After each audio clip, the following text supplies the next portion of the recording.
Summer హాలిడేస్లో friends అందరూ home టౌన్కి రావడం సహజం. మరి అందరికీ ఫ్రీ టైం ఉన్నప్పుడు ఏదో ఒక ట్రిప్కి వెళ్లకుండా ఎలా ఉంటాం?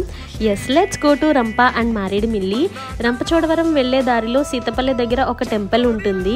రంప వెళ్లే వాళ్ళందరూ ఖచ్చితంగా ఈ టెంపుల్కి వెళ్తారు. మేము కూడా దర్శనం చేసుకుని రంప వాటర్ ఫాల్స్కి స్టార్ట్ అయ్యాం. మేము వెళ్ళిన రోజు క్లైమేట్ చాలా బాగుంది. కొంచెం దూరం వర్షం అండ్ కొంచెం కూల్ బ్రీజ్ ఉండింది. వాటర్ ఫాల్స్కి రీచ్ అవ్వాలంటే కొంచెం ట్రెక్కింగ్ చేయాలి పైకి. So water sounds, cool breeze, birds magical sounds, అలా నేచర్ని ఎంజాయ్ చేస్తూ అందరం మాట్లాడుకుంటూ వాటర్ ఫాల్స్కి రీచ్ అయ్యాము. రీచ్ అయ్యాక పీస్ఫుల్గా కొంతసేపు కూర్చుని పిక్చర్స్ అండ్ వీడియోస్ క్యాప్చర్ చేసుకున్నాము. అండ్ అక్కడి నుంచి మేము మారేడుమిల్లి స్టార్ట్ అయ్యామన్నమాట. సో అక్కడ మారేడుమిల్లిలో చాలా బాగా ఎక్స్ప్లోర్ చేసి ఎంజాయ్ చేసాము. అది నేను నెక్స్ట్ షార్ట్లో పోస్ట్ చేస్తాను. Until then stay tuned and subscribe to Jo's Journey Bites. Do like, share and comment for the video. Thank you. Bye.